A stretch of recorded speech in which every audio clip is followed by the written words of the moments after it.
दादा से निवेदन है कि वे मोमेंटो द्वारा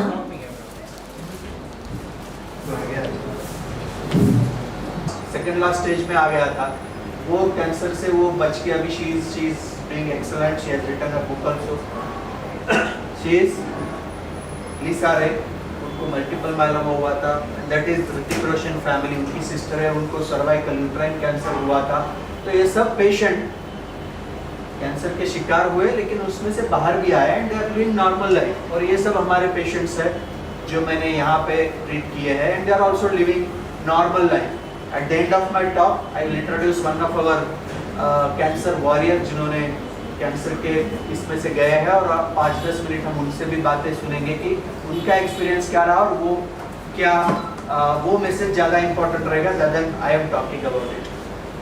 सो कोई भी एक कैंसर पेशेंट का सिनेरियो ले लो, 40-50 year old female, breast cancer. First तो प्रॉब्लम आता है कि यार मेरे को कैंसर क्यों हुआ, मैं इतना अच्छा खाती हूँ रहती हूँ, कोई एडिक्शन नहीं है, क्यों हुआ, उसके लिए इतना मतलब टेंशन एंग्जाइटी हो जाता है। सेकंड, अभी ट्रीटमेंट के बारे में अगर सोचेंगे तो सर्जरी के लिए फिर ब्रेस्ट का ट्रीटमेंट रहेगा तो इट विल बी कॉस्मेटिकली काफ़ी अलाइनमेंट करना पड़ता है, ब्रेस्ट रिकंस्ट्रक्शन करना पड़ता है, ऑल दोज थिंग्स, कीमोथेरेपी, उसके साइड इफेक्ट, रेडिएशन, उसके side effects, and end of the day money. Cancer is the most costliest disease, सबसे महंगा बीमारी कैंसर है। ट्रीटमेंट चलता ही रहता है 2 महीने, 3 महीने, 6 महीने, unless you detect in very very early stage. First stage में अगर डिटेक्ट हुए तो अच्छा है, नहीं तो काफ़ी इश्यूज होते हैं। And then emotional psychological needs, अब मैं how to face the society, how to face the family, और इतना कॉम्प्लेक्स सिचुएशन हो जाता है तो हमको ट्रीटमेंट के साथ साथ पेशेंट का काउंसलिंग, उनके रिलेटिव्स का काउंसलिंग, फाइनेंशियल काउंसलिंग, इतना सब करना पड़ता है। It's not very simple job actually, लेकिन this is one simple scenario कि कितना मतलब एक फैमिली डिस्टर्ब हो जाती है पूरा। और जैसे मैंने बोला कि average economics times of India में एक सर्वे आया था, 3 से 4 लाख रुपए नॉर्मल कैंसर मतलब early stage cancer patient detection के लिए कॉस्ट होता है। Forget about costly molecules, medicine, अगर ज़्यादा देते तो और ज़्यादा भी होता है कॉस्ट। आई वेलकम डॉक्टर सपना मर्दा, she is consultant radiologist in Yashoda hospital Secunderabad.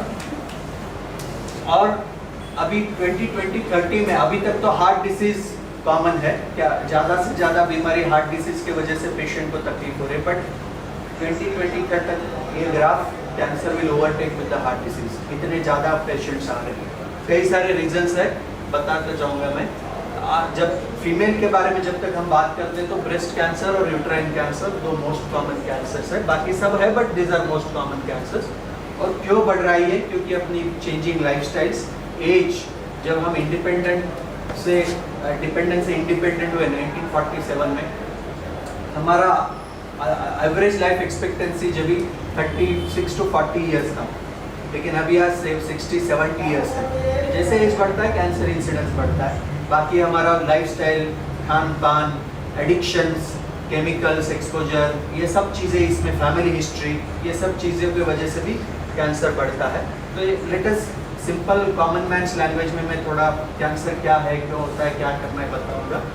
Cancer है क्या? Basically it is a abnormal uncontrol growth of cells. मतलब कोई भी बॉडी को, ऑर्गन को प्रकृति ने, भगवान ने, नेचर ने एक ऐसा टाइम स्पैन दिया है। For example red blood cell है अपनी, red blood cell, it will live only for 120 days, 120 दिन के बाद वो मर जाती है, ऑटोमेटिक मर जाती है, अपोप्टोसिस बोलते हैं उसको। लेकिन कई कारण से अगर वो सेल नहीं मरती है तो वो 1 की 2, 2 की 4 ऐसे डुप्लीकेट हो जाती है, ट्रिप्लिकेट हो जाती है और एक ट्यूमर बन जाता है, तो उसको कैंसर बोलते हैं। अब वो क्यों होता है? उसके बहुत सारे रीजंस हैं। कोई भी ऑर्गन में हो सकता है कैंसर, ब्रेन से लेके bones, liver, oral cavity, lungs, prostate, कोई भी ऑर्गन में कैंसर हो सकता है। इसके अलग अलग स्टेजेस रहते हैं, स्टेज 1, 2, 3, 4। और काफ़ी बार क्या होता है, बहुत पेशेंट बोलते हैं कि पता ही नहीं चला हमको, कुछ सिम्टम ही नहीं थे। लेकिन कभी कभी ऐसे होता है कि पेशेंट को सिम्टम्स नहीं रहेंगे, बट कभी कभी 50% of the time body gives some signal, हम थोड़ा लाइट ले लेते हैं। उसको हम उतना पहचान नहीं पाते हैं, या डॉक्टर के पास गए तो भी इन्वेस्टिगेशंस एडेक्वेट नहीं होते हैं, और थोड़ा फॉर एग्जांपल अभी स्टमक कैंसर पेशेंट है, वो एसिडिटी बोल के पेंटोसिड एसिडिटी टैबलेट्स खाते ही रहता है, लेकिन बोलता नहीं, या डॉक्टर के पास नहीं जाता है, डॉक्टर के पास गया तो भी हाँ कुछ नहीं एसिडिटी बोल के लिख देते हैं। सो ऐसी बहुत सारी चीज़ें होती है। These are all cancer etiological factors, मतलब क्यों होता है, जैसे मैंने बताया कार्सिनोजेंस, केमिकल कार्सिनोजेंस मतलब जो हम केमिकल्स, फर्टिलाइजर्स, पेस्टिसाइड्स ये सब यूज करते हैं। Second physical carcinogens, ultraviolet rays, ultra then जो अपने मोबाइल के थ्रू या infrared rays, unnecessary exposure of x ray, CT scans, ये सब चीज़ें भी इसमें आती है। हेरिडेटरी, फैमिली, सम वायरसेस जैसे human papilloma virus cervical cancer के लिए आता है, हेपेटाइटिस बी वायरस लिवर के लिए आता है, हार्मोनल इम्बैलेंस लेडीज में वो भी कैंसर का हो सकते हैं, स्ट्रेस एंड कोई अननोन फैक्टर्स, मतलब कभी कभी ऐसे पेशेंट आते हैं जो कुछ भी नहीं रहता बट स्टिल उसमें आता है, उसको म्यूटेशंस बोलते हैं, बॉडी में कुछ स्पोरेडिक म्यूटेशन हो जाते हैं, तो उसके वजह से भी कैंसर हो सकता है। इन्वेस्टिगेशंस क्या करते हैं, तो इसमें हम एंडोस्कोपी या बायोप्सी मतलब थोड़ा सैंपल लेके उसको चेकअप के लिए भेजते हैं और कंफर्म करते हैं कि भाई बिनाइन है या कैंसरस वाला है, नॉन कैंसर है कैंसर। उसके बाद फिर स्टेजिंग के लिए उसका सीटी स्कैन, पेट स्कैन, ये काफ़ी टेस्ट करते हैं। स्टेज 4 स्टेजेस रहते हैं, जैसे स्टेज बढ़ता है वैसे सर्वाइवल कम होता है। Stage 1, 2, 3, 4, 1, 2 early stages, 3 is intermediate, 4 is last. जैसे स्टेज कैंसर बढ़ता है, मतलब देखो स्टेज 0, 1, 2 तक हम 60, 70, 80% तक सक्सेस रेट दे सकते हैं, जबकि वो 4 स्टेज में आया तो 10-20% ही हो जाता है। तो the crux is to detect early, जितना अर्ली उसको हम पहचान सकेंगे, ट्रीटमेंट कर सकेंगे, उतना अच्छा है। ट्रीटमेंट में बहुत सारे ऑप्शंस रहते हैं अभी, कभी सर्जरी है, कीमोथेरेपी है, रेडिएशन है, कभी मल्टी मोडालिटी ट्रीटमेंट है, कभी हाई एंड जो targeted therapy, immunotherapy, all this options are there depending on the patient stage and उसकी बॉडी की कितनी टॉलरेबिलिटी है, फिजिबिलिटी कितनी है, वो देख के हम डिसाइड करते हैं। सर्जरी में ओपन सर्जरी है, लैप्रोस्कोपिक सर्जरी है, रोबोटिक सर्जरी है, ये सब ऑप्शंस रहते हैं। और कीमोथेरेपी मतलब जो कैंसर मरने के लिए जो दवाई देते हैं उसको कीमोथेरेपी। कीमोथेरेपी में क्या होता है, जो सेल साइकिल रहता है अपना, उस पर वो एक्ट होता है अलग अलग स्टेजेस पे। और प्रॉब्लम कीमोथेरेपी का क्या होता है, जब वो कैंसर सेल पे एक्ट होता है, कभी कभी वो नॉर्मल बॉडी सेल्स पे भी एक्ट होता है, तो जो साइड इफेक्ट्स होते हैं तो उसके वजह से होते हैं, जैसे हेयर लॉस होना या भूख कम लगना, WBC काउंट्स, ब्लड काउंट्स कम होना, ये सब चीज़ें ये कीमोथेरेपी के एक्सपोजर टू नॉर्मल सेल्स की वजह से होते हैं। बट इज ऑल टेम्पररी, जब तक कीमोथेरेपी या इंजेक्शंस मेडिसिन चल रहा है जब तक ही रहता है, बाद में नॉर्मल से आ जाती है। और this are all hormonal therapy, targeted therapy, immunotherapy, precision medicine, मतलब काफ़ी हम अभी टेस्ट करते हैं उसको, और उसमें एग्जैक्टली कहाँ जेनेटिक प्रॉब्लम है, कौन सा रिसेप्टर एक्सपोज है, वहाँ तक रूट कॉज तक जाकर वहाँ के भी दवाइयाँ आ गई है, तो उससे साइड इफेक्ट्स कम होते हैं। It will only act on cancer cells, preventing damage to the normal cells. और अभी सब फीमेल्स को एक बहुत इंपॉर्टेंट चीज़ है, एवरी फीमेल जो आती है जब भी हम कीमोथेरेपी देते हैं तो hair loss is one of the most common complication, तो वो डर जाती है मेरे। और लेडीज़ के लिए बाल तो मतलब they will spend lakhs and lakhs rupees on hair, तो उसके लिए वो डर जाती है कि मेरा हेयर लॉस होगा, सोसाइटी में मैं कैसे जाऊंगी, how I will face. But it is temporary. Chemotherapy बंद होने के बाद 6 से 8 महीने के बाद नॉर्मल बाल आ जाते हैं, और 1 साल में they will be more better than previous. और अभी नई टेक्नोलॉजी है, उसको बोलते हैं स्काल्प कूलिंग टेक्नोलॉजी। जब हम कीमोथेरेपी देते हैं तो एक हेलमेट जैसा रहता है, उसमें कूल करंट और कूल वाटर जैसे एक टेक्नोलॉजी है, जिससे कीमोथेरेपी जब देते हैं तो हेयर के रूट्स जो रहते हैं उसको डैमेज कम होता है और हेयर लॉस कम होता है। So this is available in most of the hospitals.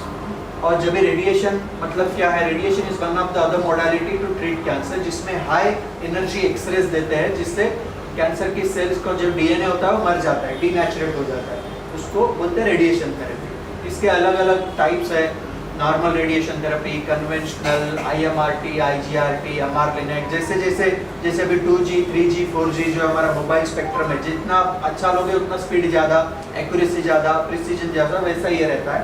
तो इसमें भी एक स्कैनिंग करके जहाँ पे ट्यूमर है वहाँ पे एग्जैक्टली कंप्यूटराइज रहता है, वहाँ पे वो रेज छोड़े जाते हैं ताकि कैंसर क्लियर हो जाए, preventing damage to the surrounding structures. This one of the modality of radiation. और there are so many advances, मतलब अभी 400 साल पहले जो चरक सुश्रुताज ऑपरेशन करते थे, वो वैद्य जैसे दवाइयाँ देते थे, उससे अभी तक तो बहुत सारे एडवांसेस आ गए। And now we are doing with robotic surgeries also. हर एक चीज़ में, इन्वेस्टिगेशंस में, इमेजिंग में, ट्रीटमेंट में, हर चीज़ में इतने सारे, जैसे मोबाइल 20 साल पहले नॉर्मल लैंडलाइन फ़ोन से कॉल करना पड़ता था, अभी mobile is everything. Banking, transactions, music, photography, everything is on mobile. जैसे health care system, specially cancer में भी काफ़ी सारे एडवांसेस हुए। पेट स्कैन जैसे एक मशीन है जिसमें 1 सेंटीमीटर से भी कम ट्यूमर है तो भी वो पता चल जाता है, या और कहीं बॉडी में स्प्रेड हुआ है नहीं हुआ है वो भी पता चल जाता है। Then there are multiple modalities, जैसे अभी सर्जरी में normal surgery, it advance to the laparoscopy, मतलब keyhole surgeries, advance laparoscopy और रोबोटिक सर्जरीज। जैसे हम मोबाइल गेम खेलते हैं, जैसे I am sitting on the console and doing surgeries, वैसा एक रोबोटिक सर्जरी का रहता है जिसमें ह्यूमन रिस्ट, आदमी के रिस्ट का freedom of movement is only 7 degrees. हर चीज़ में वो मूवमेंट नहीं कर सकता, लेकिन जो रोबोटिक्स आर्म्स रहते हैं वो every direction they can move. तो जो critically anatomically critically constrain areas रहते हैं, जैसे पेल्विस या मीडियास्टिनम ऑर्गन्स, वहाँ पे इसका ट्रीटमेंट ज़्यादा होता है। जैसे अभी डा विंसी रोबोट है, वैसे जैसे मैं यहाँ पे बैठा, I am not operating near the patient on the trolley, मैं यहाँ पे बैठ के and my fingers are controlling the robotic arms and the way I move, जैसे मैं मेरे फिंगर्स का मूवमेंट करूँगा वैसे वो आर्म्स पेट के अंदर या चेस्ट के अंदर मूवमेंट करेंगे and the tumour will be delivered out with small incision. So that is basically robotic surgeries. Then these are all new technologies are coming up, micro robots and MR Linac, stereotactic radiation, gamma knife, cyber knife. These are all advances in different aspects. Genetic signatures आए हैं अभी, जैसे कि कोई family history है, 3-4 patient एक ही family में है, तो उनका कुछ जेनेटिक एक्सपोजर है क्या, कोई जीन में प्रॉब्लम है क्या, उसके लिए हम जेनेटिक स्टडीज करते हैं। And also that will tell us कि right drug at a right time at the right to the right patient. मतलब जैसा फॉर एग्जांपल कहीं बॉडी में पस हो गया है, तो हम क्या करते हैं, पस को लेके उसको लैब में बेचते हैं, उसका कल्चर सेंसिटिविटी करते हैं और वो बैक्टीरिया जो एंटीबायोटिक को सेंसिटिव है वो देते हैं। वैसे ही कैंसर में कैंसर के सेल्स हम लेके लेबोरेटरी में भेजते हैं, उसके ऊपर बहुत सारी दवाइयों का एक्सपेरिमेंट करते हैं, उस पर कौन सी अच्छी दवाई लागू हो रही है वो दवाई हम देते हैं। So that is all is future medicine or precision medicine. Accuracy of that drug will be improved. और अभी जीन थेरेपीज है, जैसे अगर जीन में प्रॉब्लम है तो जैसे कट कॉपी पेस्ट है, वैसे that particular gene also we can edit. It is still in the research but slowly in maybe next 5 years ये genetic therapy, gene guns ये सब आ रहे हैं। हाँ, ये this is like designer baby, जैसे हमारे पास कपड़े हैं, अब ये कुर्ता पायजामा व्हाटएवर आई एम वेयरिंग, ये डिजाइनर ड्रेस है, मेरा आपका ड्रेस मेरे को नहीं आएगा, मेरा आपको नहीं आएगा, या लेडीज जैसे मेरे को ऐसा चाहिए, डिजाइन चाहिए, ये झालर चाहिए, ये जरी चाहिए, ऑल दोस थिंग जैसा है, so it is all designer wear like that. Maybe next 10 years 20 years down the line there will be designer babies. जैसे मेरा बच्चा सपोज हाइट कम है माँ बाप की, तो हाइट वाला बच्चा चाहिए, या मेरे फैमिली में डायबिटीज़ की हिस्ट्री, लेकिन मेरे नेक्स्ट जनरेशन को डायबिटीज़ नहीं आना है, तो that particular gene we can cut and replace with normal gene. या बाल करले चाहिए, लॉन्ग चाहिए, all those things can be a future in next 5-10 years। And colorectal cancer का हिस्ट्री, तो वो पर्टिकुलर जीन निकाल के नॉर्मल जीन लगा दो, नेक्स्ट फैमिली में कैंसर नहीं रहेगा। Still it is under research but this will be the future.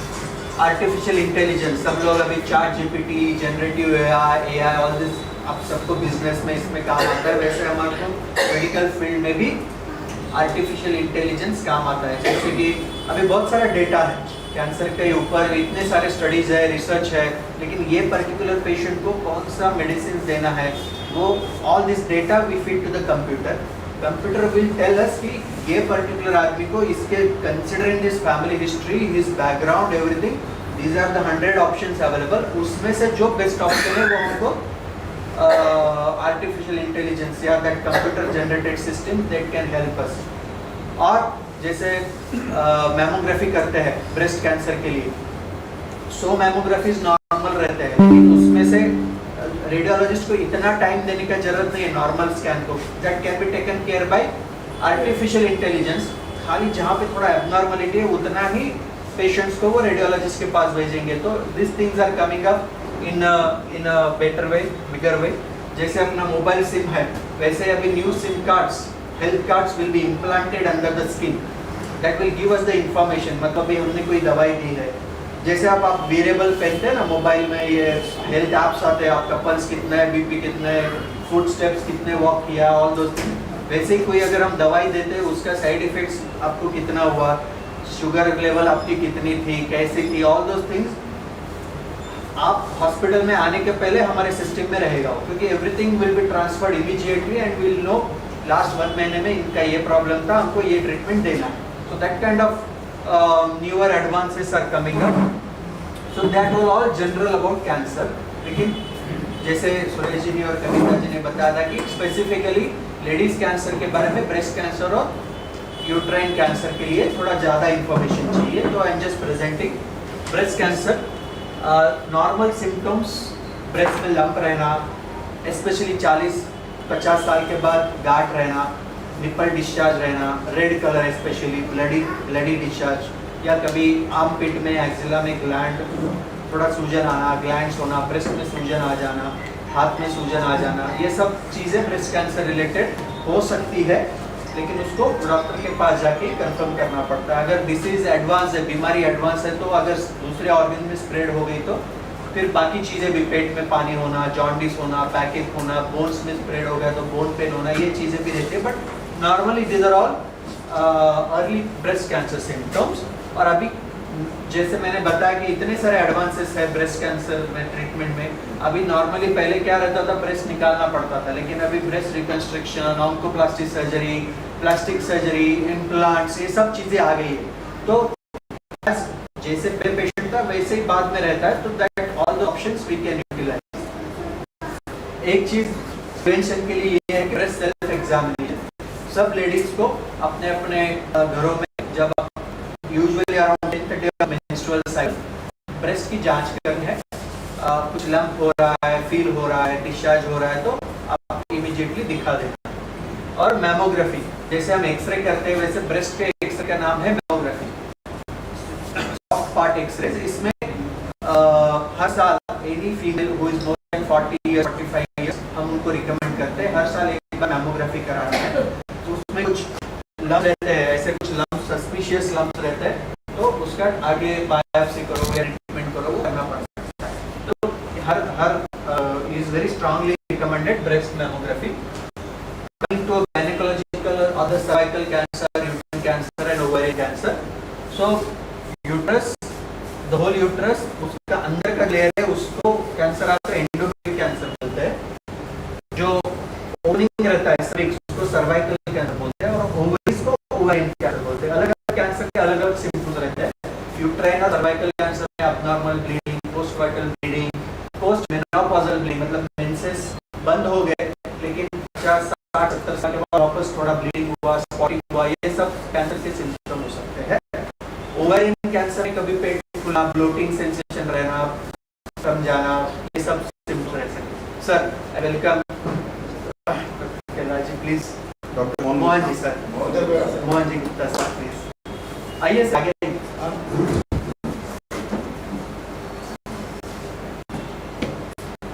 अलग अलग सिम्टम्स रहते हैं वो हिसाब से, एंड उसके लिए अलग अलग टेस्ट भी रहते हैं। प्रिवेंशन के लिए मोस्ट कॉमन जो यूट्राइन कैंसर है, सर्वाइकल कैंसर, हालांकि अभी अर्बन एरिया में सर्वाइकल कैंसर कम हो रहा है, लेकिन यूट्राइन और ओवेरियन कैंसर ज़्यादा हो रहा है। तो सर्वाइकल कैंसर में HPV, human papilloma virus is most common cause. पहले वो नॉर्मल इन्फेक्शन जैसा रहता है, लेकिन बाद में कैंसर हो जाता है। तो उसके लिए सिंपल पैप टेस्ट रहती है, जिसमें वहाँ का एरिया गायनेकोलॉजिस्ट के पास जाते हैं, तो चेक करते हैं, प्रोसेस लेके भेज देते हैं।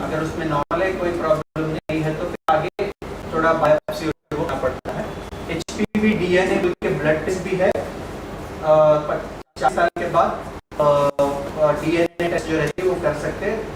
3 साल अगर निगेटिव है तो एवरी 3 ईयर हम कर सकते हैं। और इसके लिए वैक्सीन भी आया है। कामरा जी ने स्पेसिफिकली बोला कि वैक्सीन के बारे में हमको बताइए। HPV vaccine is human papilloma virus vaccine और काफ़ी एफिकेसी अच्छी है इसकी, जैसे अभी कोविड वैक्सीन और हमने देखा है, या हेपेटाइटिस वैक्सीन हमको पता है, HPV वैक्सीन है।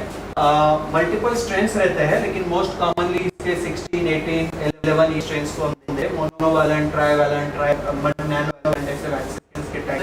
But normally this is the protocol we follow and we recommend. 9 to 15 years के कोई बच्ची है, गर्ल चाइल्ड है, तो उसको हम सर्वाइकल कैंसर वैक्सीन दो देना है। 0 and 6 मतलब देने के बाद 6 महीने के बाद देना है। और 15 to 44 मिडिल एज में 3 डोज देना है। 0, 1, 6 3 dose. Not only in western world लेकिन इंडिया में टाटा मेमोरियल हॉस्पिटल में भी स्टडी किया गया और ऑलमोस्ट 90% सेफ्टी एंड सिक्योरिटी, तो इसलिए ज़्यादा कॉम्प्लिकेशन नहीं है। नॉर्मल वैक्सीन जैसे इंजेक्शन रहता है, कोई साइड इफेक्ट्स नहीं रहते। तो we recommend very strongly for any girl child और any female in the house to go ahead for this vaccination. And फिर ओके डॉक्टर साहब आप सब बता दिए कि कैंसर प्रिवेंट कर सकते हैं क्या नहीं कर सकते। यस, प्रिवेंट कर सकते हैं क्योंकि बहुत सारे जो कार्सिनोजेंस है, कार्सिनोजेंस मतलब कैंसर कॉजिंग केमिकल्स, अगर उसका एक्सपोजर हम कम करेंगे तो ऑटोमेटिकली कैंसर इंसिडेंस भी कम हो जाएगा। तो prevention, chemical exposure, radiation exposure, viral infection के लिए जैसे HPV वैक्सीन, लाइफस्टाइल मॉडिफिकेशन, ये सबसे इंपॉर्टेंट चीज़ है जिसके बारे में अभी थोड़ा एक आगे के स्लाइड्स में मैं बात करूँगा। And these are all preventive methods, medicine, treatment, surgeries, ये सब करते हैं। जैसे फॉर BRCA1, BRCA2 एक जीन है जिसमें ब्रेस्ट कैंसर होने के चांसेस बहुत ज़्यादा है। जैसे एंजेलिना जोली ने, उसके फैमिली में ब्रेस्ट कैंसर कंफर्म हो गया था, इसलिए she got removed her both breast and reconstruction.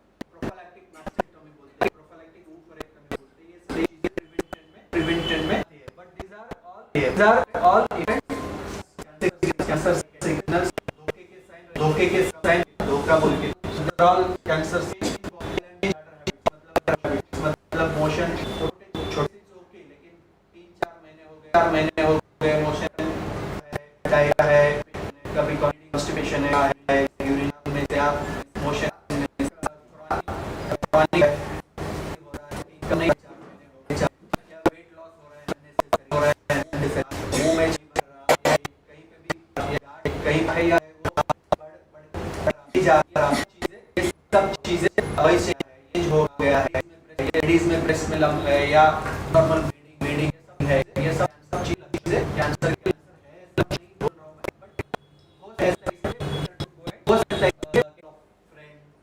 role of laughter, all those things I have combined in that book. And very important, keeping your positive frame of mind, mind during the treatment. So diet, nutrition, yoga, music therapy, art therapy, मैंने उसमें लिखा है, तो मेरे पास कुछ copies भी है, अभी हम यहाँ पे डिस्ट्रीब्यूट करेंगे। It's available on Amazon also. So these are all important attributes to any cancer survivors. जैसे उनमें जो resilience है, मतलब ठीक है प्रॉब्लम है लेकिन उसमें से उठने की क्षमता जो है is tremendous, incredible. Courage, endurance, hope, ये सब चीज़ें जो अपने पॉजिटिव इमोशंस है वो बाहर आते हैं। And that's really a kind of winning attitude, warrior attitude, fighting attitude, and then coming out of it and then saying yes I can do it. ये सब चीज़ें उसमें लिखी है। और मैंने क्या सीखा है, cancer patient day in day out I treat so many cancer patients. So हम क्या है, छोटी छोटी चीज़ों के लिए हम इतना फील होते हैं, अरे वो मेरे से अच्छा बात ही नहीं किया, अच्छी बातें नहीं करी, वो मेरे को फ़ोन नहीं किया, I love him but he don't love me, भाई बहन, ब्रदर फादर, छोटी छोटी चीज़ें, सास बहू, स्मॉल इश्यूज, लेकिन this people are fighting for life and death. तो you keep small things small, ऐसे एक एटीट्यूड आ जाता है कि अरे भाई क्या छोटी छोटी चीज़ों के लिए हम कर रहे हैं। बट दीज आर थिंग्स कि what is our purpose of life, what we should do, how to go ahead, कैसे आगे बढ़ना, all those things, winning attitude have basically learned from my cancer patients. And now this is for you. I'm coming to एक diary में लिख के रखो, आज की तारीख लिख के, and then you see next year how more healthy you will be, more happy you will be. So this is exercise for all of you. Parameters, pulse, blood pressure, weight, sugars, body fat content.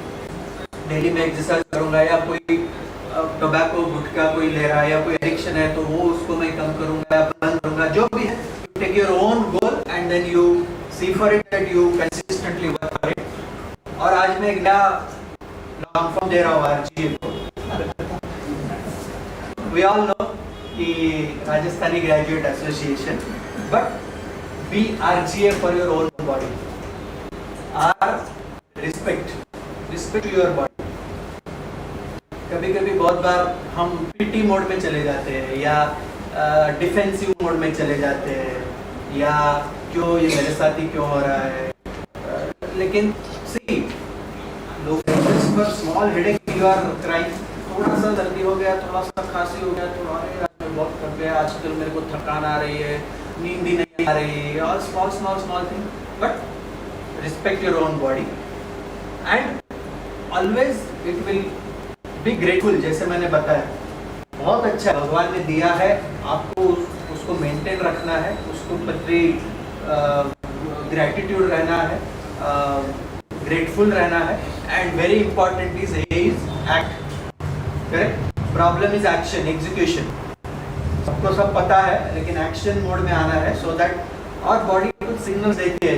कभी कभी अपने को पेट अच्छा नहीं है, साफ नहीं हो रहा, या हेडेक हो रहा है, या ब्रेस्ट में लंप है. It will give some signal, but we take it lightly. So at that time. So I think आप सब लोगों को ये याद रहेगा. RGA is for your body. Respect your body. Be grateful for your body and act for your body. Okay? Thank you very much.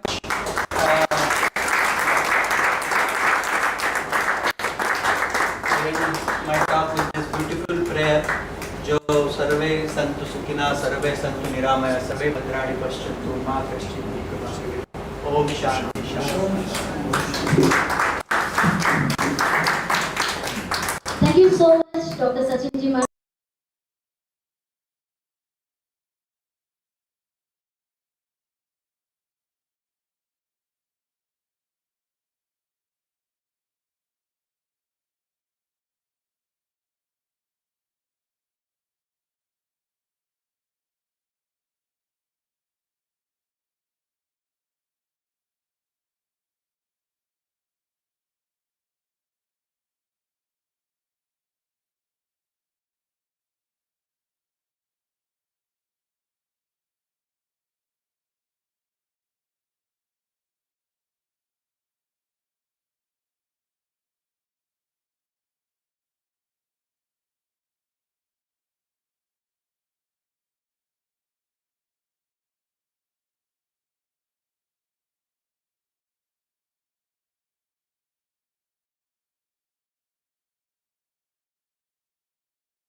so that will motivate us कि भाई अगर छोटी सी चीज पहले तो प्रिवेंशन करो, लेकिन हुआ प्रॉब्लम तो इसको हम कर सकते हैं. सो आई वेलकम हमारे Vibhaji Bharti Lions president and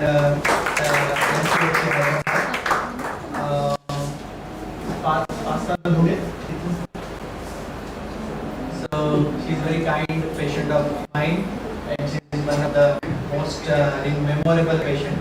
So चलिए इनके कुछ थॉट्स रहेंगे. जो वो बोलते हैं ना, सुना ही वो करता है, तो क्या बोलता है, हाँ मतलब जो काम उसने करना है उसी करना है. तो I think this will hit you more. Just listen. धन्यवाद सचिन जी। नमस्कार, मंच पर नमन करती हूँ। आप सभी का वंदन, अभिनंदन। आप मुझे देख के समझ रहे होंगे कि मैं कहाँ पेशेंट हूँ। डॉक्टर सचिन जी के साथ हम लोग लायंस क्लब से 12 साल से जुड़े हुए हैं और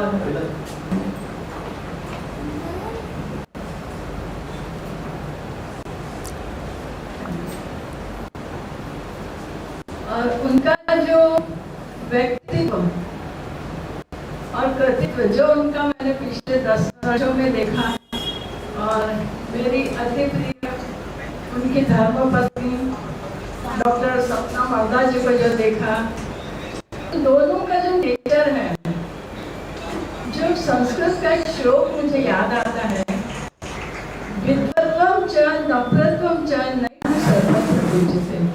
तो हमारे जो सचिन जी हैं, उनका सम्मान पूरे विश्व में आज हो रहा है, उनकी आज स्तुति हो रही है, और हमको बड़ा खुशी होती है कि हम उनके साथ में जुड़े हुए हैं। साथ ही उनका जो नेचर है,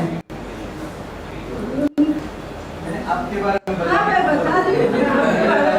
तो मेरे स्वास्थ्य अच्छा हुआ, उसका भी एक कारण उसके पीछे ये है कि विद्या ददाति विनयम विनया दाति पात्रता पात्रता मनोपाप्नोति धनात् धर्मस्य तथा सुखम। उनकी जो विनम्रता है वो इतनी अधिक है कि बस ऐसा लगता है कि ठीक हो जाए। तो अब मेरे जो स्वास्थ्य के संबंध में जो मुझे कैंसर आया था, वो मुझे यूटेरस में हुआ था, और उस समय मुझे ब्लीडिंग या मोनोपॉज रेट वगैरह होने को भी 10-12 साल हो गए थे।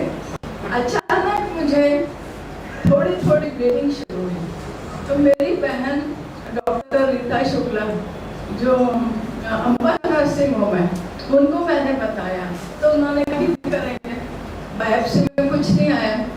उसके बाद उन्होंने कुछ दवाई दी, वो ठीक हो गया। फिर 5-6 महीने के बाद फिर शुरू हुआ। फिर शुरू होने के बाद मैं फिर रीता के पास गई, फिर शुरू हुआ। फिर उन्होंने बायोप्सी की, तब उन्होंने कहा कि हाँ दीदी, अभी कैंसर का इसमें सिम्टम्स है। तो मुझे आप विश्वास रखिए, मुझे 1 सेकंड के लिए भी डर महसूस नहीं हुआ, और ना ही मैंने ऐसा सोचा कि मेरे को बहुत बड़ी कोई बीमारी हो गई है, क्योंकि मेरे मन और मस्तिष्क में उस समय देवदूत के रूप में डॉक्टर सचिन थे।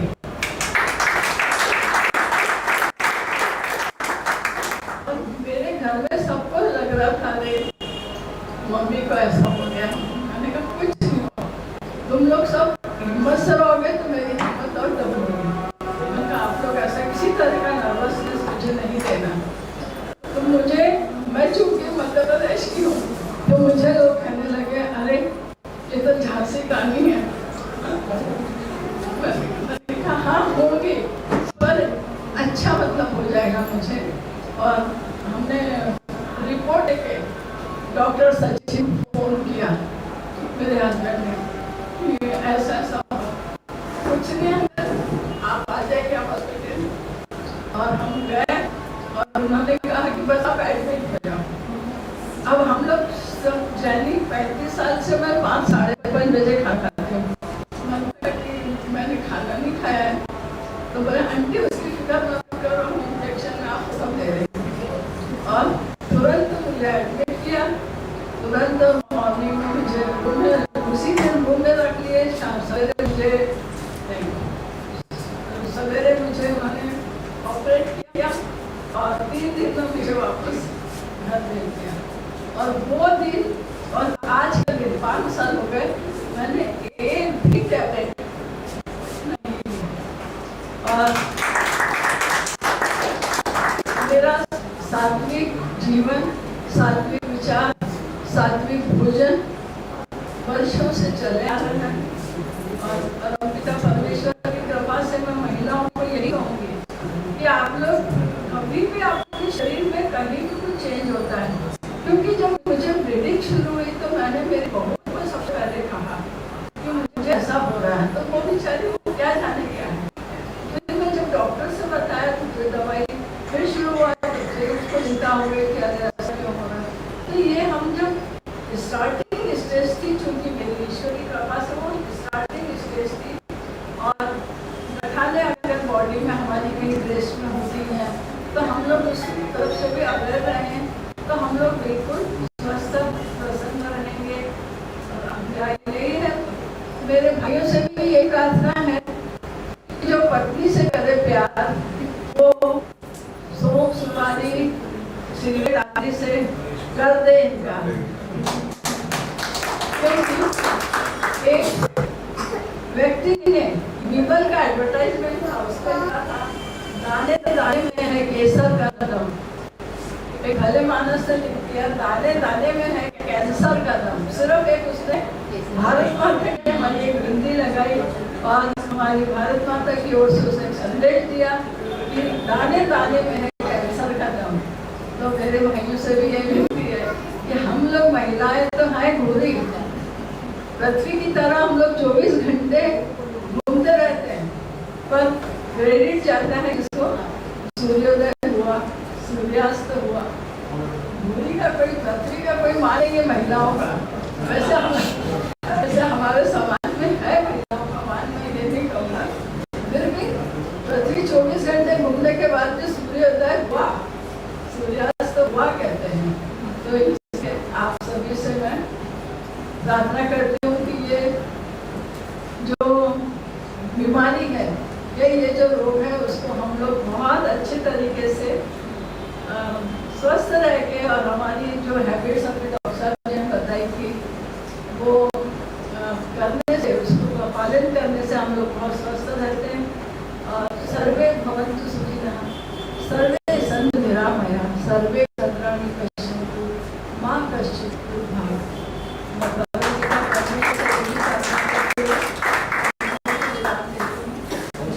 आज ये में आके बहुत प्रसन्नता हो रही है। वैसे डॉक्टर मोहन भाई और डॉक्टर मधु जी जो हैं वे सब इसी लाइन में हैं। डॉक्टर मोहन भाई भी बहुत अधिक विनम्र, उनका भी नेचर मैं जानती हूँ। तो आप सभी को मैं अपनी ओर से प्रणाम करते हुए आप सबका आशीर्वाद चाहती हूँ।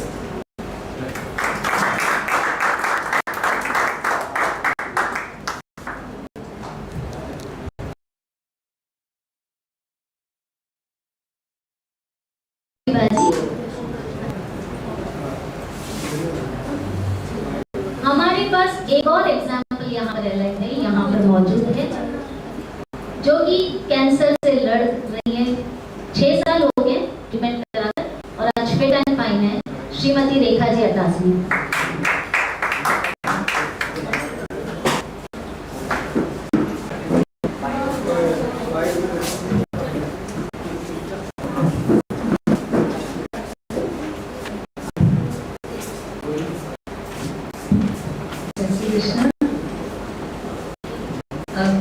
कैसे बताऊँ? देखिए, एक ऐसा हुआ था, मेरे जो बेटा है उसके बढ़िया सांस कैंसर था। तो उसने मुझे बोला मम्मी आप सारे लेडीज एक बार जाके चेकअप करें। मुझे कुछ भी प्रॉब्लम नहीं था, किसी को भी कोई मतलब ऐसे घर में किसी को कोई प्रॉब्लम नहीं था। तो 6 लेडीज खाली मैमोग्राफी के लिए गए। अब उसमें थोड़े कुछ चेंजेस आए मेरे प्रॉपर्टीज में, बाकी सब नॉर्मल था सबका। मेरे डॉक्टर है, डॉक्टर मुरलीधर दास है, मैंने उनको जस्ट फोन किया कि पता नहीं वो बोल रहे हैं कि कुछ आपको थोड़ा सा एक बार चेकअप करेंगे।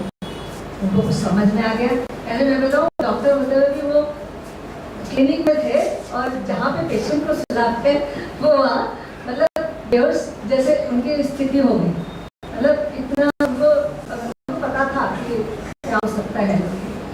और मुझे ये भी नहीं पता था कि कैंसर है क्या। मैं तो उसको समझती थी जैसे कि कोई बोलते पर इसका कीड़ा उसका क्या वैसे। तो जब मुझे पता चला ऐसा सेल्स होता है, ये होता है, फिर मुझे ट्रिपल पॉजिटिव था, HER2 भी पॉजिटिव था मुझे। फिर इन्होंने पता लगाया कौन सा बेस्ट जो भी के हिसाब से था, कराया, ओमेगा में मेरा कीमोथेरेपी हुआ और मतलब उसके बाद आज 5 साल में मुझे प्रॉब्लम हुई। इवन मैं अकेली चली आई थी। इवन जब मैंने एक बार टेस्ट कराया वापस विजय जाके मुझे लगा एक बार यहाँ और टेस्ट कराना चाहिए, उसके लिए भी मैं अकेली हिम्मत करके वहाँ गई। और जब मुझे पता चला था तो 3-4 दिन तो मुझे ऐसा लगा कि खत्म, लाइफ खत्म, अब लाइफ में कुछ भी नहीं है, अब ओवर हो गया। मतलब मुझे ऐसा लगने लगा था उस समय। बाद में जब मैंने ट्रीटमेंट कराया और जो भी 6-8 महीने मेरा ट्रीटमेंट चला, उसके बाद मैं आज बिजनेस मेरा म्यूजिक क्लास जो भी है मैं अच्छे से कर रही हूँ। आज मुझे कोई भी प्रॉब्लम नहीं है।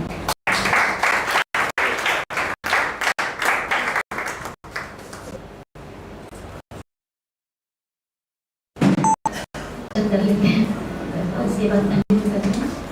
और हमारे बीच डॉक्टर मोहन जी गुप्ता उपस्थित हैं, उनसे निवेदन है कि कृपया मुझ पर पधारें। और डॉक्टर मुरलीधर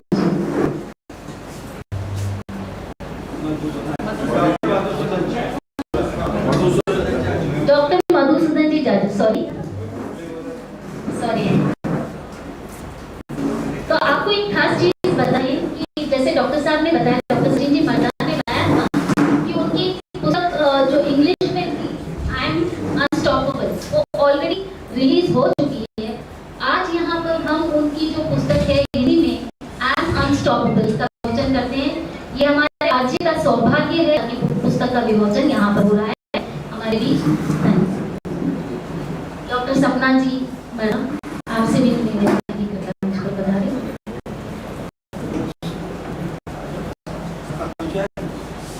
50% क्रेडिट तो लेडीज को ही जाता है, बेटर आपको पता है। पुस्तक लिखना इतना आसान काम नहीं है।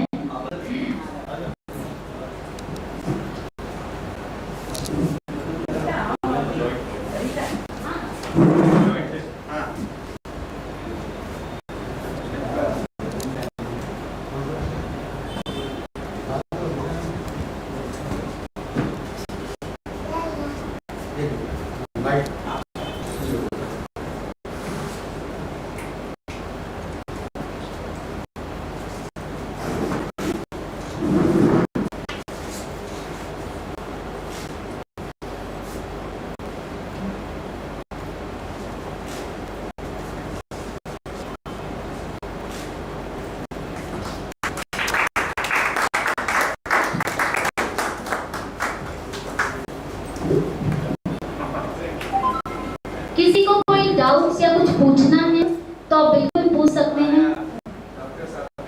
हाँ डॉक्टर साहब, हाँ तो मैं चाहूँगी हमारे बीच इतने सारे डॉक्टर,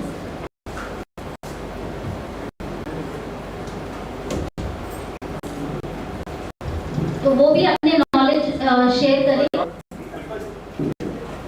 वैसे आपको बता दूं ये जो बुक्स हैं इनकी अमेज़न पर भी अवेलेबल है।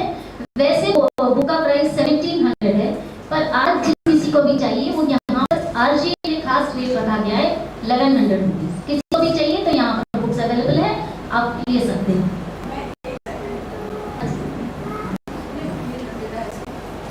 पुस्तक का नाम है I am unstoppable together we can. मतलब हमको कैंसर चैलेंज कर रहा है कि मैं तो अनस्टॉपेबल हूँ, और नीचे उन्होंने फिर दिया है टुगेदर वी कैन। तो हम लोग सब आपस में, मेरे हाथ में तेरा हाथ में, सारी जन्नत है हमारे पास। हम सब मिलकर समाज को एक नई दिशा देंगे और कैंसर को हराने अभी I think you got it wrong. I'm sorry, मैं आपको बोल रहा हूँ कि आप unstoppable is a statement from cancer patient. जो कैंसर से जो survival is not a cancer survival. It is a statement from that. See, no cancer can stop me in my street and my future. So it is a title which says that I am unstoppable. Cancer patient says that I have survived, and you can see that. And for that survival, all of them were involved. It is not that surgeon is involved or a doctor is involved, medical team is involved.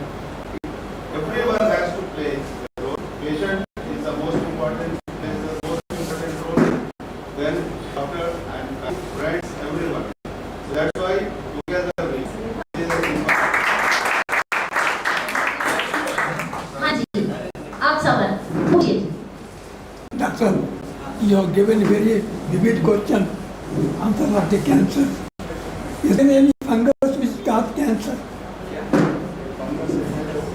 Is any fungus which cause cancer? Fungus, yes. Yes. Aflatoxin बोल के fungus है, it can cause cancer. जो liver cancer है, it is common in actually China, Germany, I think everybody is aware of that. हाँ, उसके liver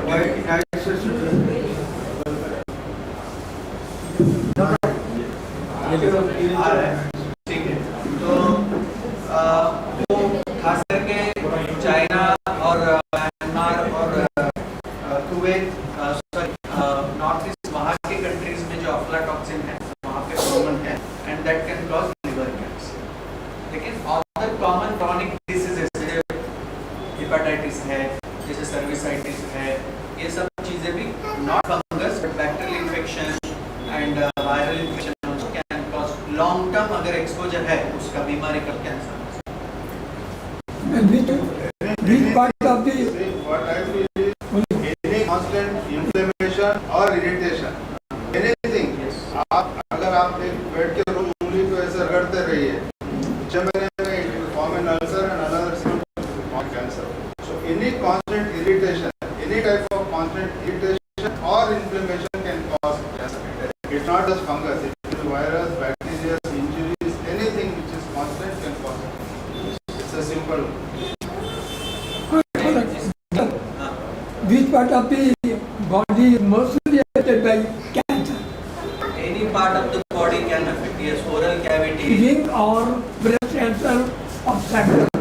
नहीं, India में अगर हम देखते हैं तो जेंट्स में oral cancer and lung cancer is common और थोड़ा ओल्ड एज में prostate cancer is common in gents. Ladies में ब्रेस्ट एंड ब्रेस्ट कैंसर।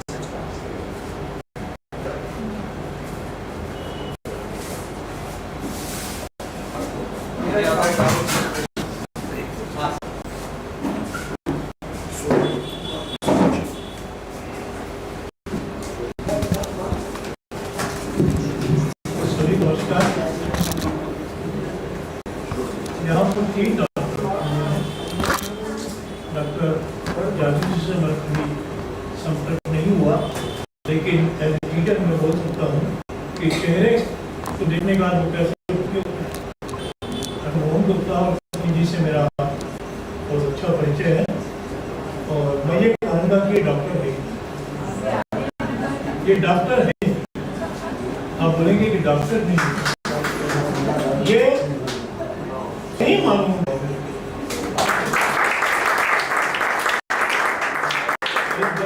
पहले डॉक्टर मोहन जी के पास मेरी बहन का इलाज हुआ था तो उन्होंने मुझसे एक ही कहा कि शाम सुंदर तुम इतने बड़े दवाइयों क्यों गए।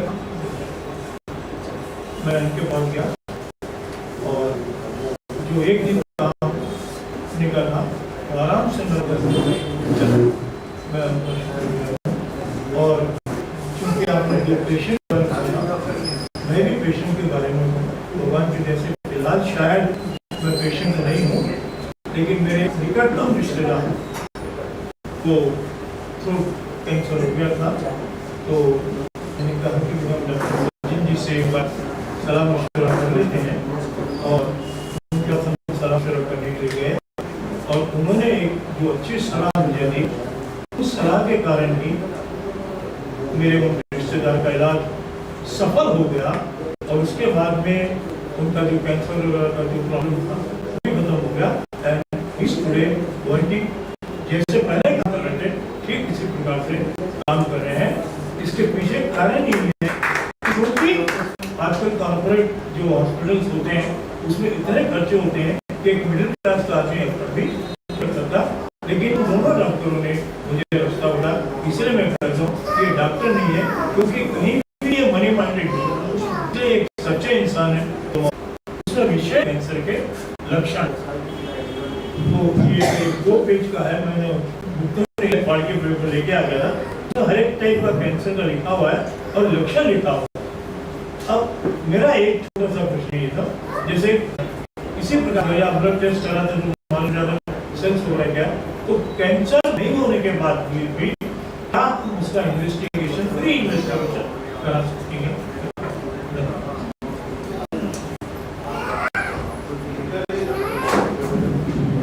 मेरे हिसाब से Sachin can tell much more about it. जानते नहीं इमरजेंसी मेडिसिन में ही एक्सपर्ट मेंबर भी है। इंटरेक्शन शायद और किसी से इंटरेक्शन नहीं होगा। Consultation ji from Maharashtra, working here now in Yashoda. He is emergency medicine expert here, and Corona so he has to work day and night at risk of life. जो भी corona में काम किया Sachin we all took risk of life at that time, and we are happy that we are surviving and we will help some people survive at this point. Cancer का simple है, any abnormal symptom in body, आपको कुछ भी abnormal है जो normal से हटके लग रहा, डिपेंडिंग आपको उसको we have to treat and investigate. जैसा अभी बताया कि 6 months पहले वो बायोप्सी लिए and it was negative. So negative biopsy is not a proof that you don't have a cancer. You have to investigate some symptom. Depending on the symptom, which organ may be involved, there is no test which will tell that you don't have cancer or you have cancer somewhere in the body. It can be very minute, it can be at molecular level, it can be at cellular level, which is very difficult to find. Only when you get symptoms, that is the worst part of cancer, that only when you get symptoms, you come to doubt that there is a cancer, and by that time, at least some significant percentage are at a late stage. That's the worst way, especially some cancers like colon cancers and all. They are very difficult to interpret. पहले से हो सकता है नहीं हो सकता. We just can't go on testing for cancer possibility. Every organ like that, but I don't know. There are so many. Every day there are new these things. It's not my. में अगर constipation हो रहा है, खून आ रहा है motion में, weight loss हो रहा है तो कोलोनोस्कोपी, एंडोस्कोपी करते हैं, सीटी स्कैन चेस्ट के लिए करते हैं, ब्रेस्ट के लिए मैमोग्राफी करते हैं। ऐसे अलग अलग ऑर्गन के अलग अलग टेस्ट है, ऐसा एक ही इसमें पूरा आएगा ऐसा नहीं। वो CBP नहीं, मधु कैंडिडेट कोई भी बीमारी है, बीमारी का एक डायग्नोसिस रहता है। जैसे सर्दी खांसी हुआ, उसका वायरल इन्फेक्शन है, उसका हिस्ट्री रहेगा 8 दिन में। बैक्टीरियल इन्फेक्शन है, 2 हफ्ते में। कोई बीमारी का नेचुरल हिस्ट्री से प्रोलॉन्ग हो जाता है, ऐसा नहीं 10 वर्ष जाके फिर सर्दी खांसी हो गया या मोशंस हो गया, कुछ आंसर्स हो गई, नीचे नहीं लगती है। आज से आपको मालूम है कोई घाव हो गया, घाव होने के बाद में उसको पूरा नॉर्मल होने के लिए मिनिमम 3 हफ्ते 4 हफ्ते रहते हैं। यदि वो घाव बढ़ते जा रहा है आपका, उसको साइंस नहीं है, उसको देखना चाहिए उसको प्रॉब्लम क्या है। प्रॉब्लम काफ़ी सारे रहते हैं, जैसा डायबिटिक फूड है, उसको ब्लड सप्लाई नहीं है, शुगर कंट्रोल नहीं है, अंडरलाइन इन्फेक्शन है, सब रूल आउट करने के बाद हो सकता है कैंसर। इसलिए जब डॉक्टर के पास आते हैं तो काफ़ी सारे टेस्ट करते हैं, क्योंकि साइंस इज नॉट 100% परफेक्ट, नहीं तो डॉक्टर इज 100%। इसलिए जब तक भी आप प्रिवेंशन नहीं कर सकते हैं तब we can always we should have idea of suspicion. कोई प्रॉब्लम है उसके आइडिया ऑफ सस्पिशन है, पूरा कर सकते हैं। और मेडिकल केसेस में कोई जब तक टेस्ट नहीं करेगा उसके आइडिया ऑफ सस्पिशन है और उसका रिपोर्ट भी आना चाहिए, दोनों मैच हो सकते हैं। ये सब प्रॉब्लम है, ऐसा बताया कि आपको बायोप्सी किया, बायोप्सी भी गया, उन्होंने आइडिया का सस्पिशन है, फिर से बायोप्सी कराओ, फिर से टेस्ट करो, इसको आपको कंक्लूड है इसे प्रॉब्लम है। Thank you very much. This is very important point. See, अभी बहुत बार क्या होता है कि you have a alarm for it, not it. आप ये FNC negative का मतलब 0 है, it has got 0 important. There are certain things which are conceptually wrong, which we don't, अपने को पता नहीं है कि ये wrong है। जैसा normal resting ECG has got no way. मैं आप 2 डॉक्टर्स के सामने वो बात स्टेटमेंट कर रहा हूँ, ऑथेंटिक स्टेटमेंट है, I can keep an argument for any time. Similarly अब क्या होता है आजकल FNAC आ गया 20-25 साल पहले, MS में था जब से, that time FNAC was getting FNAC negative has got no importance. Only positive FLAC is important. अगर आप एक बार FLAC करें और वो नॉर्मल आ गया तो you cannot take it for granted that I don't have cancer या वो negative. You must have taken वो जो नीडल जाता है वो ऐसी जगह गया जहाँ पे कैंसर के सेल्स नहीं है। So if you are having high suspicion then repeat it, फिर नहीं आया do biopsy. You have to follow it up very cautiously. Once you are suspecting, then you have to follow it. You can't just leave it कि नहीं ठीक है मुझे तो नहीं हो सकता। There are very few, मतलब ठीक है, they are qualified. मेरे का एक्सपीरियंस ये लोग मुझसे डेफिनेटली ज़्यादा है। I can tell you so many people who say कि मुझे क्यों होता कैंसर, मैं सिगरेट पीता ही नहीं, मुझे लंग कैंसर क्यों होता, मैं गुटखा नहीं खाता हूँ। जो सिगरेट पीते हैं उनको चांसेस ज़्यादा है, बट ऐसा नहीं है कि आप सिगरेट नहीं पीते तो आपको लंग कैंसर नहीं होगा, आप गुटखा नहीं खाते तो आपको मुंह का कैंसर नहीं होगा। एक broken tooth can cause constant irritation and oral cancer.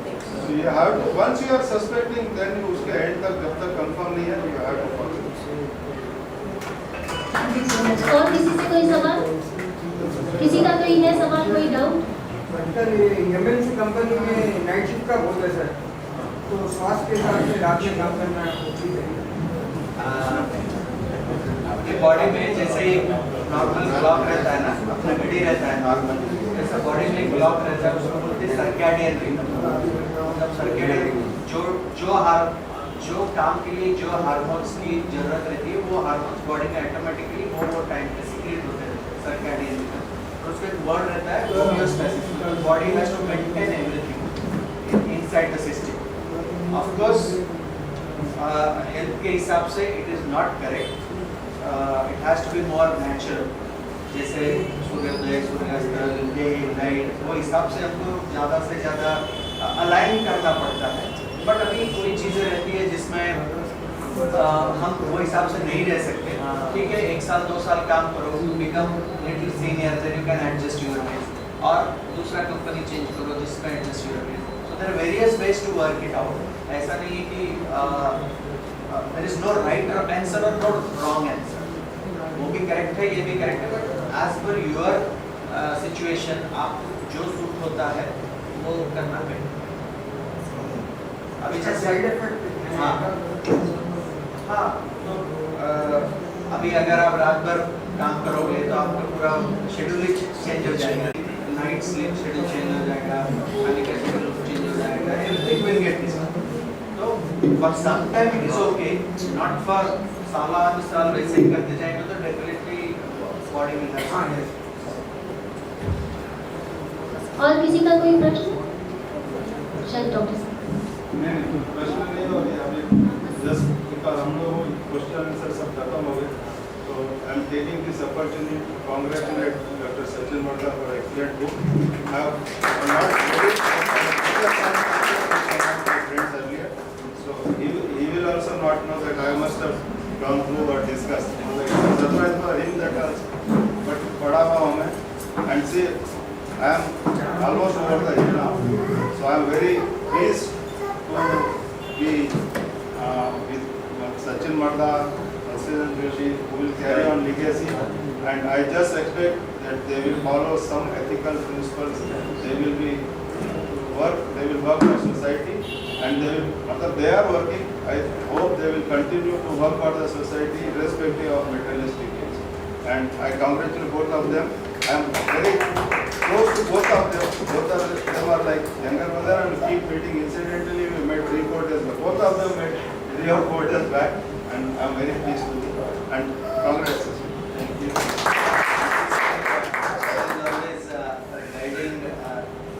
For all of us, हफ्ते में या 1-2 महीने में तो बात हो ही जाती है कि कोई पहचान वाले पेशेंट रहते हैं। मैं के लिए यहाँ उपस्थित हूँ। डॉक्टर सचिन जी मर्दा आज के वक्ता, आपका सर्वमान्य सहयोग और सलाह के लिए हम आपका धन्यवाद करते हैं। हमें प्रेरित करने, समर्थन करने और संघर्ष में हमारा साथी होने के लिए हम आपके आभारी हैं। पिछले कुछ समय से हम सभी ध्यानधारक के रूप में यहाँ बैठे हैं। इसका कारण हमारे प्रमुख अतिथि के प्रभावशाली ज्ञान ब्रेस्ट और गायनेकोलॉजिकल कैंसर के ऊपर बहुत ही महत्वपूर्ण रहा है। आदरणीय सर, आपके शब्द से हमें प्रेरणा मिली है। आपका बहुत बहुत आभार व्यक्त करते हैं। ऐसे ऐसे प्रतिभा संपन्न अतिथि को आमंत्रित करके जिन्होंने हमें अवसर प्रदान किया है, वह हमारे संस्था के अध्यक्ष महेश जी असावा, गिरधर जी अटल, पुष्पा जी बोप एवं आजीय महिला समिति, उनका भी सबकी तरफ से आभार व्यक्त करती हूँ। हमारे सदस्य ने यहाँ आकर अपनी उचित योगदान दिया, जिसकी वजह से यह प्रोग्राम सक्सेसफुल हुआ। उन सभी सदस्यों को भी धन्यवाद करती हूँ। यहाँ पर उपस्थित श्रोतागण एवं हमारे साथ YouTube पर जुड़े श्रोतागण, उनका भी मैं आभार करती हूँ। फिर से एक बार बहुत बहुत धन्यवाद। निवेदन है कि राष्ट्रीय गान के लिए अपने स्थान में। ओके, આપણે મારવાડી મલાજ છે આપણે बहुत हिंदी बात करी आप मारवाड़ी આપણે जी की लाइब्रेरी है इनके लिए भी मैं एक बुक डोनेट करूँ तो कभी नहीं ठीक है, लेकिन यहाँ ऑफिस रेफरेंस के लिए रेफरेंस देखना चाहे तो कॉपी में रखूँगा। पूरा हिंदी में हाँ पूरा हिंदी में है तो सगळ्यांना बात करना इजी है, तो आई कॉपी में आकर रखो और क्या आया तो अच्छा लगे। जस्ट आरजीओ को लॉन्ग फॉर्म याद रखो थैंक यू, धन्यवाद। एक और चीज मैं बताना चाहूंगी, आज अग्रवाल समाज अत्तापुर से हमारे बीच ऑर्गन डोनेशन के लिए उपस्थित है नीति जी अग्रवाल। तो जो कोई भी अपना फॉर्म फिल करना चाहते हैं, इसके बारे में कुछ अधिक जानकारी लेना चाहते हैं, तो उनसे आप बातचीत कर सकते हैं और फॉर्म्स भी लेकर जा सकते हैं।